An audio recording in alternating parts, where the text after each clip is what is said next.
Hola, ¿qué tal? Bienvenidos a esta octava sesión que se llama La sintáctica y la semántica de los textos. Recientemente estábamos trabajando con toda la parte y el aspecto gramatical, de ver cómo se estructuran las oraciones, también desde los aspectos de ortografía, redacción, etcétera. Posteriormente empezamos a ver la estructura ya de un párrafo, que para poder formar un párrafo, nosotros necesitamos que cada una de nuestras oraciones tenga una correlación y obviamente también una relación entre cada uno de los párrafos. Hay una teoría de un teórico que se llama Teun Van Dijk. Quizá a lo mejor en algún momento, en alguna clase de teorías del discurso, bueno, te escribo aquí por si quieres buscar algo de él. En teorías del discurso, a lo mejor lo llegaste a ver, que habla sobre dos estructuras, tres estructuras: las microestructuras, las macroestructuras y las superestructuras. ¿De qué nos habla, estas estructuras? En primer lugar, cuando hablamos de macroestructuras, hablamos de la relación entre párrafos o incluso todavía un poquito antes, también la relación entre oraciones y en algunos casos entre capítulos. ¿Qué significa esto? Quiere decir que haya continuidad en cada una de las oraciones, en cada uno de los párrafos, que si en un párrafo estaba hablando de nepotismo, en el segundo hable de sus características y no cambie todo el tema, habla de política, ¿no? Tendría que tener una relación y una vinculación entre ellos. Cuando hablamos de macroestructuras, algunos de los elementos que involucran son las ideologías. Es decir, que esas ideologías que está plasmando un texto se vean involucradas en su totalidad. Entonces también habla una cuestión temática global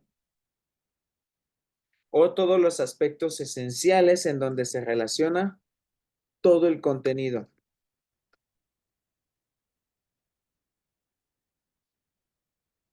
Entonces, tú como editor tienes que evaluar esas pequeñas microestructuras, evaluar esas macroestructuras también, que en este caso es leo un texto y a lo mejor estoy leyendo un libro de política de López Obrador, cuando sabemos que su ideología es completamente izquierda. Sin embargo, cuando leo a lo mejor utiliza palabras que tal vez no tendrían que ver con la estructura global. Entonces, ahí es donde yo empiezo a aplicar toda la parte de la redacción. Una última estructura es la superestructura, pero esto es cuando hablamos nosotros de género. ¿Qué quiere decir esto? Por ejemplo, si nosotros escribimos un ensayo, sabemos que un ensayo es un texto argumentativo. Entonces, al ser un texto argumentativo, por obvias razones, lo que vamos a ver es que mantenga una opinión sustentada. Entonces, si este ensayo no mantiene una opinión que se encuentre sustentada, entonces falló como ensayo. Vamos a pensar que de este ensayo solamente hace un resumen sobre un libro y cuando el ensayo era literario iba a hablar sobre una crítica a un libro y lo único que hizo esta persona fue hacer un resumen. La superestructura falla. ¿Por qué? Porque a lo mejor dentro del ensayo tenemos una introducción donde no necesariamente se menciona el tema, digamos más bien, se empieza a definir o a hacer definición del tema, sino que se introduce, se habla del contenido general. Un ensayo también tiene un desarrollo en donde se incluyen todos los argumentos, es decir, todo lo que va a incluir y además tiene una conclusión.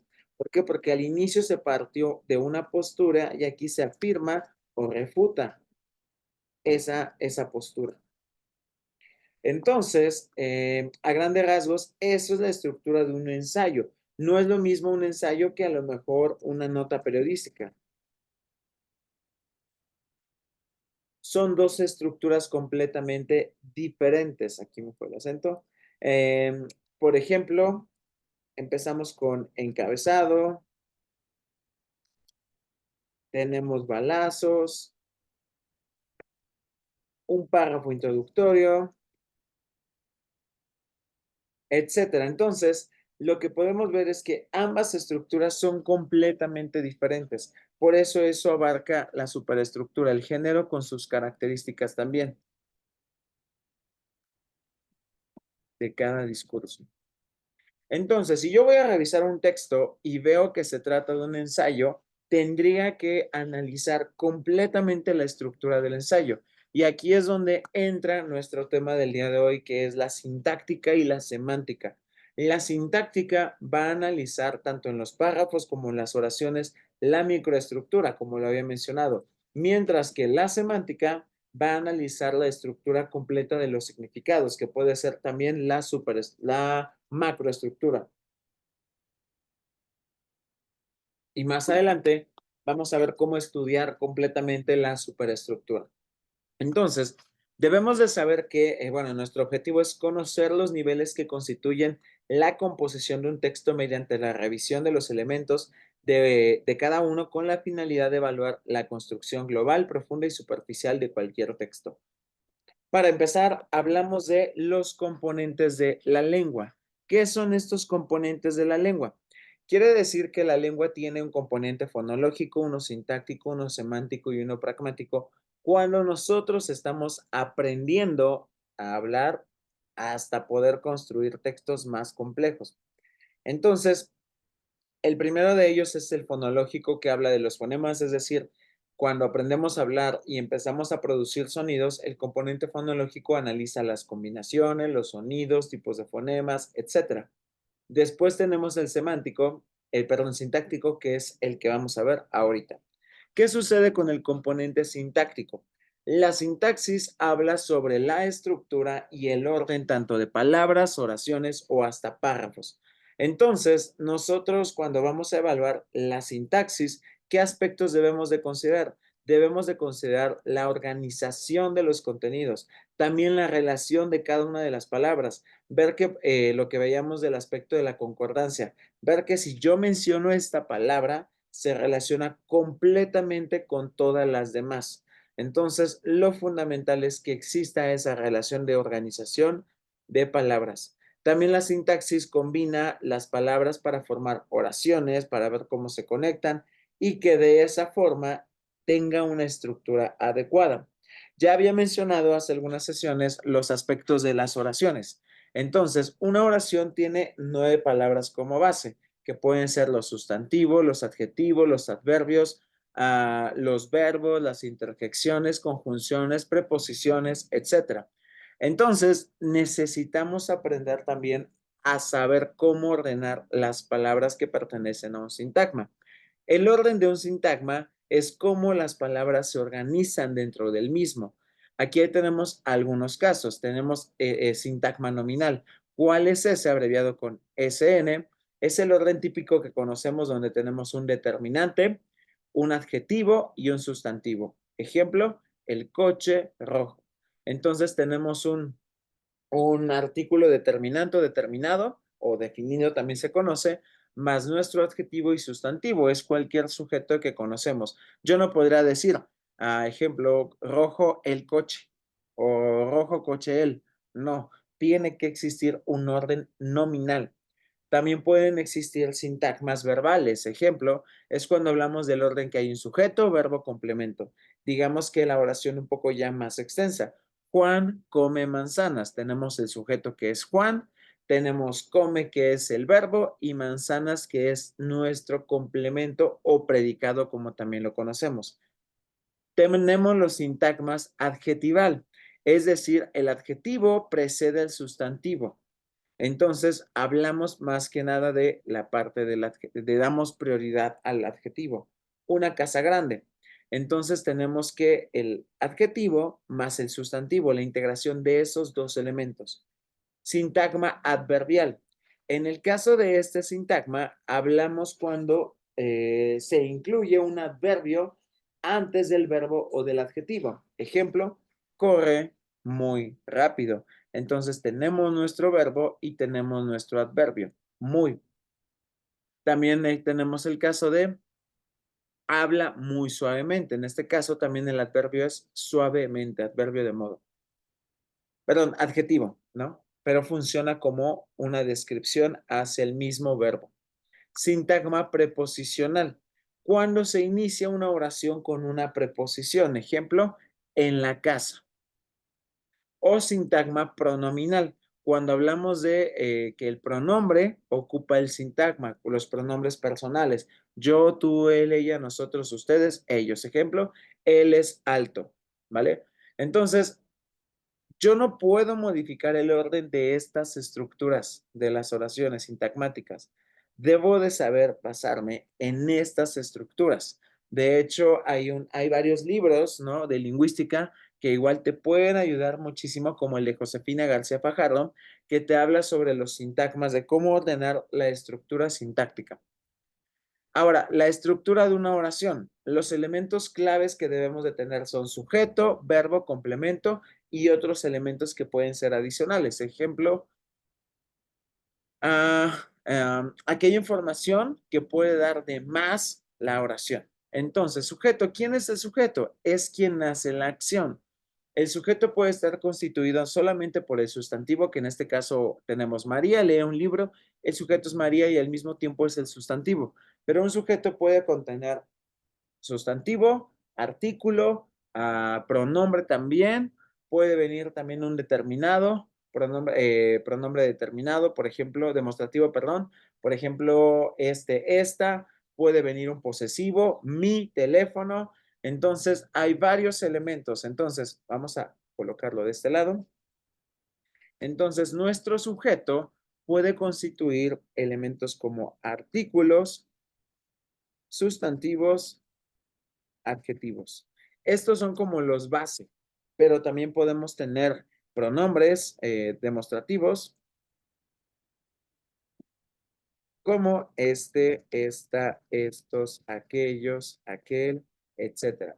Podemos tener, bueno, como por ejemplo, aquel teléfono es mío. O también tenemos posesivos, que ya los conocemos como son mi, tu, su, nuestro. Y podemos tener oraciones tipo mi teléfono es nuevo.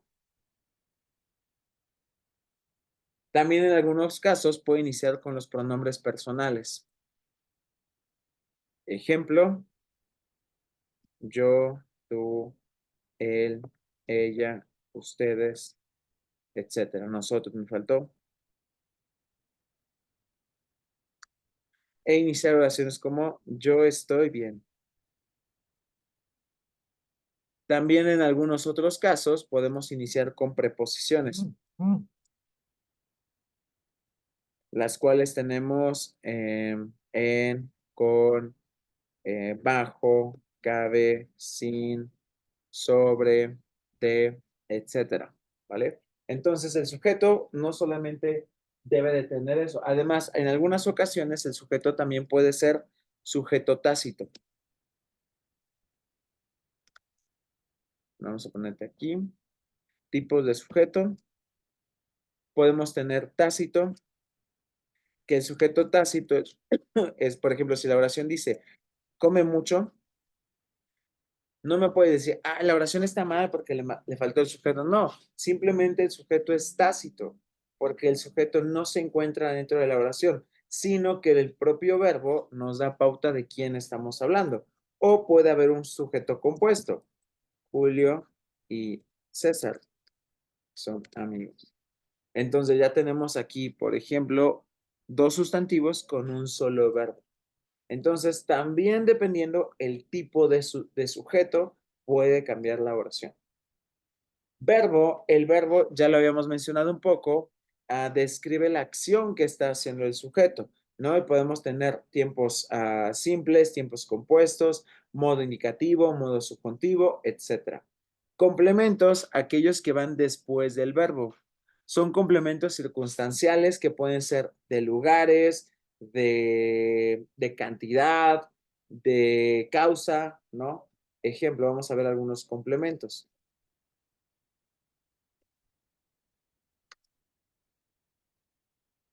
Podemos tener un complemento de lugar.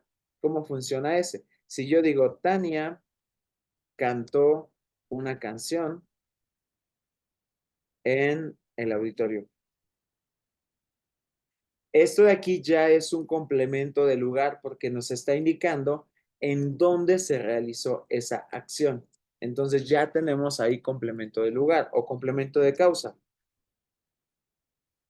Tania cantó a petición de sus papás. Ahí hay una razón por la cual cantó. Eso sería uno de causa. También tenemos complementos de cantidad. Tania cantó 3 veces. Nos está diciendo las veces que se hizo esa acción. Entonces podemos combinar los complementos y decir, Tania cantó en el auditorio a petición de sus papás 3 veces y involucrar los 3 complementos. Ahora, vamos a hacer esta actividad. Lo que vas a hacer es que, como cuando veías en tus clases de inglés, de hecho, esa es la pedagogía que nos debería de funcionar también a nosotros cuando aprendemos español, ver oraciones y tener que ordenarlas de acuerdo a la sintaxis que sea la correcta, ¿vale?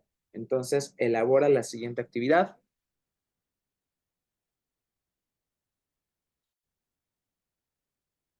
Continuando con la construcción de oraciones, también debemos de asegurar las relaciones gramaticales, es decir, lo que veíamos un poco entre la relación que tienen los sujetos con los objetos o modificadores o también hasta complementos. ¿Qué quiere decir esto? Si yo digo, lo habíamos visto también un poco con la concordancia, la blusa y el pantalón son nuevas, es una oración incorrecta. ¿Por qué? Porque a este no le pertenece, digamos, estos dos elementos que tengo aquí. O si yo digo, la blusa y el pantalón es nuevo, no le corresponde, también es incorrecto. ¿Por qué? Porque tengo dos elementos o tengo un sujeto compuesto, lo que habíamos visto hace un momento. Es un sujeto compuesto, por tanto, le corresponde un verbo conjugado en plural. También podemos ver que hay conectores y conjunciones. Los conectores nos ayudan a darle continuidad a cada uno de los párrafos. Algo que he llegado a ver comúnmente en diferentes tipos de errores es, por ejemplo, que la gente dice, por un lado, considero que, bla, bla, bla. Y entonces, cuando menciona a la gente en un párrafo, por un lado, el segundo párrafo tendría que iniciar. Por otro lado, también se puede observar, bla, bla, bla.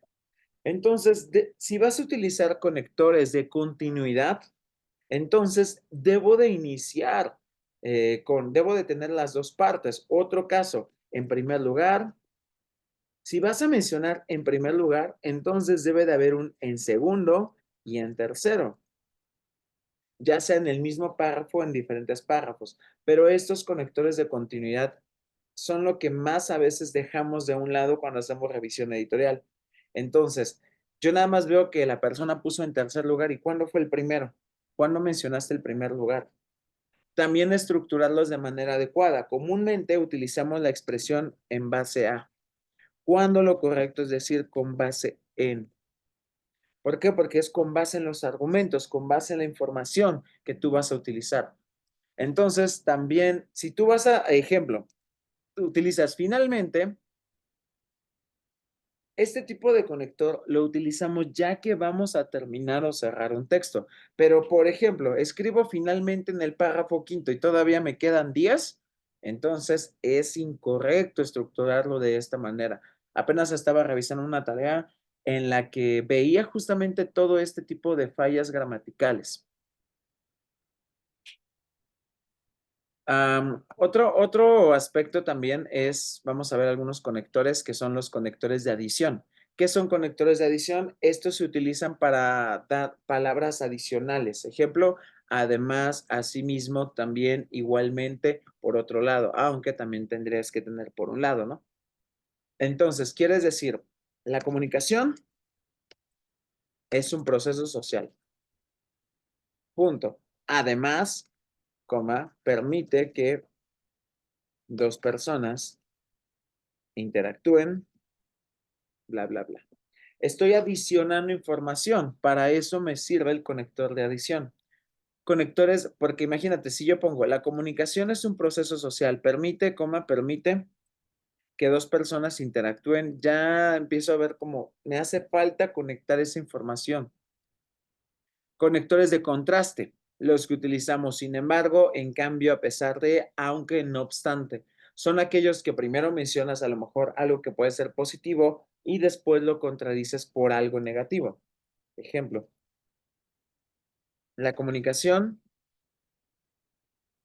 ha mejorado en los últimos años.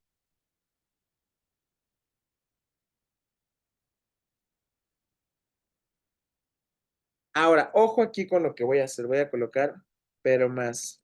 Sin embargo,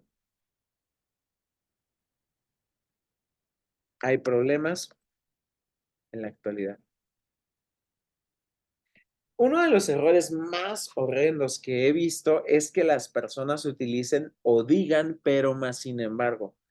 Esto es fatal porque incluso me lo marca aquí como error. O utilizas pero, o utilizas, ay, aquí era más sin acento. O utilizas pero, o utilizas más, o utilizas sin embargo. No me puedes utilizar los tres. Los tres significan lo mismo. He visto personas que se la pasan diciendo, pero más sin embargo, no me duelen los oídos cada vez que escucho a la gente decir, pero más sin embargo. Entonces, debes de aprender a que no combines de forma incorrecta o no repitas las mismas veces estos conectores. Son los que más veo que la gente dice de forma incorrecta. Causa y efecto, ¿por qué? Debido a causa de. Este de a causa de es importante. Mm, no sé, las últimas semanas han habido grandes temperaturas duras en la Ciudad de México gracias a la contaminación, a la contaminación, contaminación. Ok, aquí, ¿qué es lo grave que puedes ver? Gracias a la. Mucha gente confunde a causa de con gracias a.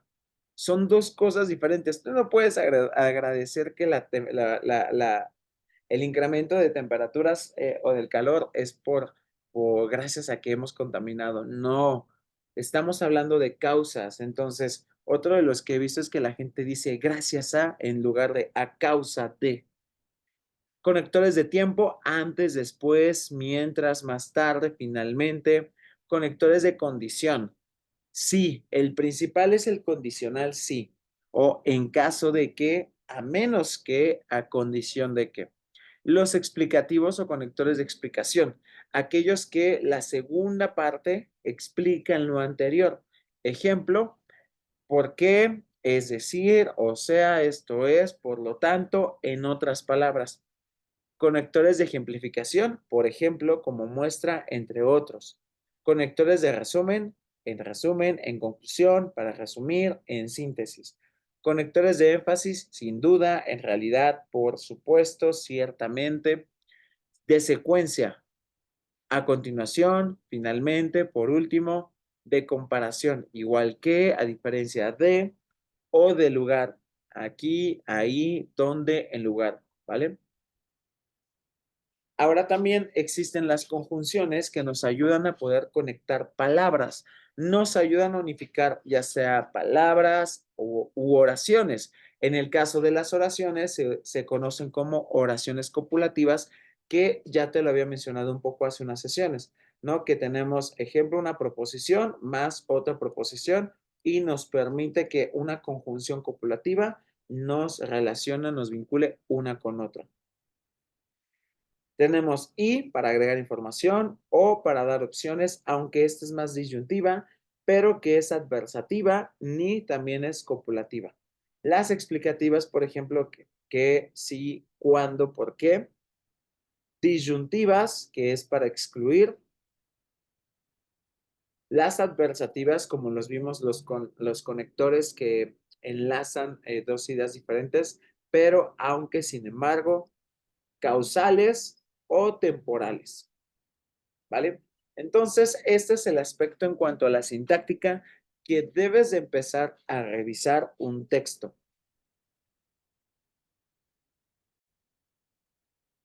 Vamos a revisar un documento que es de una tarea de un estudiante X para que podamos ver un poquito de estos aspectos de la redacción, los conectores, la sintaxis. Voy a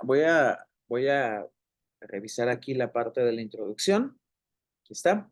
Dice, en este trabajo su objetivo, en este trabajo, coma, que no debería de ir la coma, en este trabajo su objetivo es dar a conocer un poco de la historia de la Policía de México, cómo es que desarrolló, bueno, aquí tendría que se desarrolló hasta la actualidad, cómo es que desarrolló, aquí le faltaría un verbo, cómo es o cómo se desarrolló desde el inicio hasta la actualidad.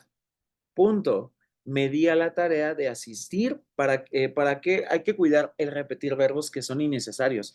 Poder asistir. ¿Para qué decir poder asistir cuando simplemente tendríamos que decir para asistir al Museo de la Policía? Nuevamente ya se mencionó, a la Ciudad de México y tendría que ser la preposición en la Ciudad de México para poder explicar sus instalaciones.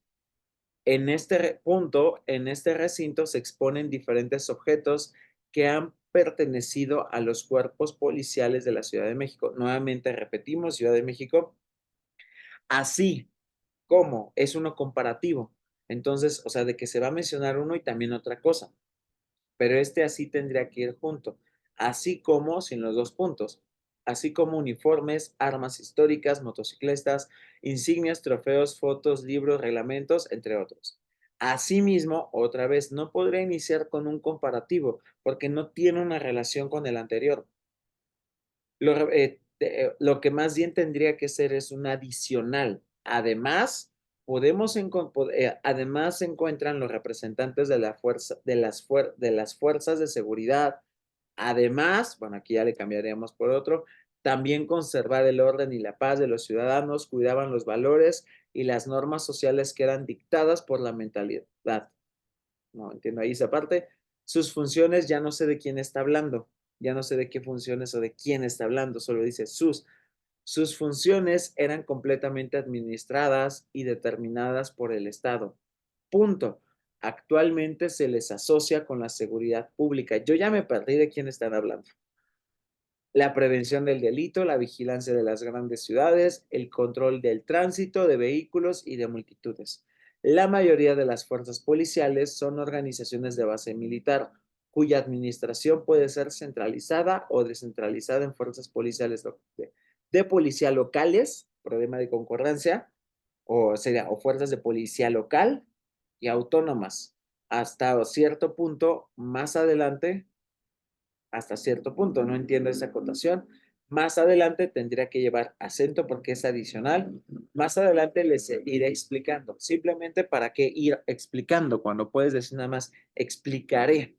Más adelante explicaré sobre, sobre el recorrido del gran Museo del Policía. ¿Vale? Vamos a tomar un poquito más. Desde el inicio, al ingresar al museo, pasé a registrar mis datos personales por mi visita que hice al museo. Todo esto se puede sintetizar de otra forma. Desde el inicio ingresé con mis datos personales, ¿no? Y una persona me ayudó o se ofreció a darme un recorrido. Entonces, todo esto, si te das cuenta, mira, tan solo en una sola oración, museo, museo, museo, museo, 4 veces de repetición. Entonces, para eso nos ayuda la parte sintáctica, para evitar todo esto. Ya para terminar, vamos con la parte semántica. ¿Qué involucra la semántica? La semántica lo que hace es entender los significados, no solamente en cuanto hablamos de una estructura global, sino desde las oraciones, que se entienda lo que se está tratando de decir. Ejemplo, en este ejercicio aquí no se entiende, aunque pueda tener buena redacción, entre paréntesis, entre comillas digo, pero no se entiende la estructura. No sabemos realmente de qué está hablando. Entonces, eso es parte de la semántica. La semántica parte del estudio del signo lingüístico. Recordarás un poco tus clases de semiótica en donde veías que existe un signo lingüístico que está constituido por dos partes, el significante y el significado. El significante hablamos de la imagen acústica, es decir, aquello que se escucha o se lee, y el significado es ese concepto que asociamos a ese sonido o a esa escritura que nosotros visualizamos. Entonces, por eso el significante es el componente material o físico del signo, en este caso fonemas, mientras que el significado es tal cual esa construcción de lo que nosotros tratamos de entender.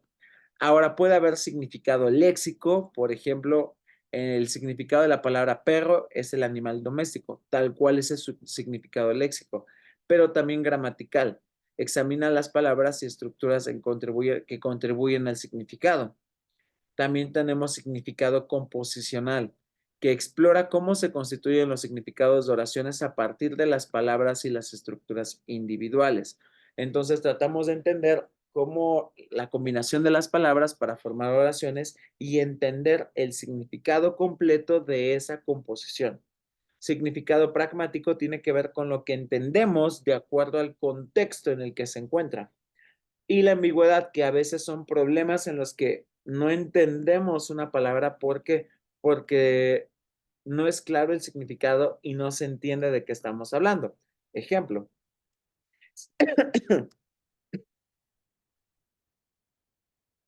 si yo te pongo esta oración, el viejo vino de la bodega, tiene un significado ambigual. ¿Por qué? Tiene una ambigüedad porque no sé de quién estoy hablando. No sé, a ver, ¿qué pensaste tú primero cuando lo leíste? Pudiste haber pensado de una persona vieja, ¿no? De una persona grande de edad, o pudiste haber pensado en un vino añejo.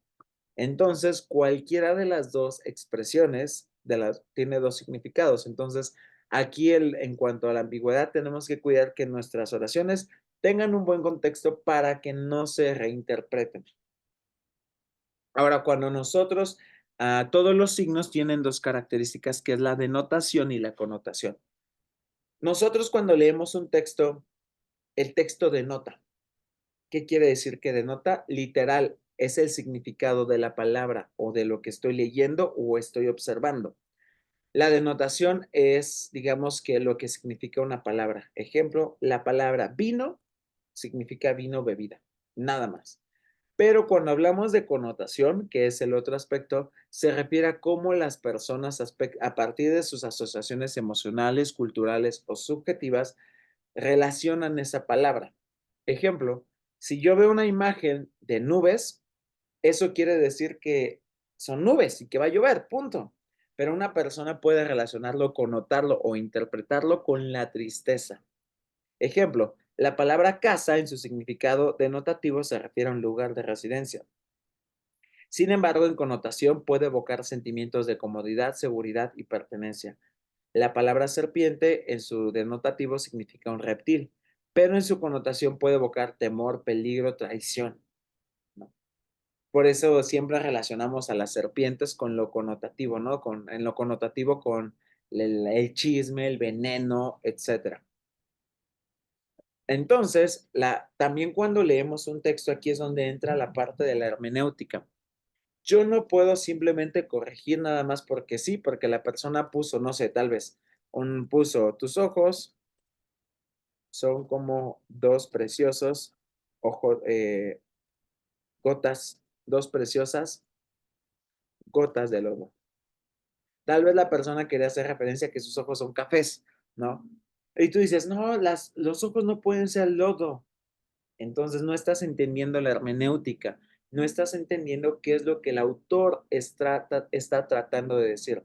Por eso, no, por eso también trata de entender la connotación y la denotación. ¿Qué trata de decir el autor para que tú no connotes algo que a lo mejor estás entendiendo mal? ¿Vale? Ahora, lo que van a elaborar después, terminando esta sesión, vas a elaborar la actividad 2 que dice construcción de sintaxis. Lee el siguiente texto lee el siguiente texto y en el siguiente espacio es una corrección de sintaxis. Es decir, vas a quitar todos los problemas de ortografía, redacción, etcétera, puntuación, y en este espacio lo que vas a hacer es a transcribirlo, como tú consideras que debería de ser ese texto, ¿vale? Eso sería por esta sesión. Muchísimas gracias. Nos esperamos ahí en la próxima. Gracias, que tengas un excelente día.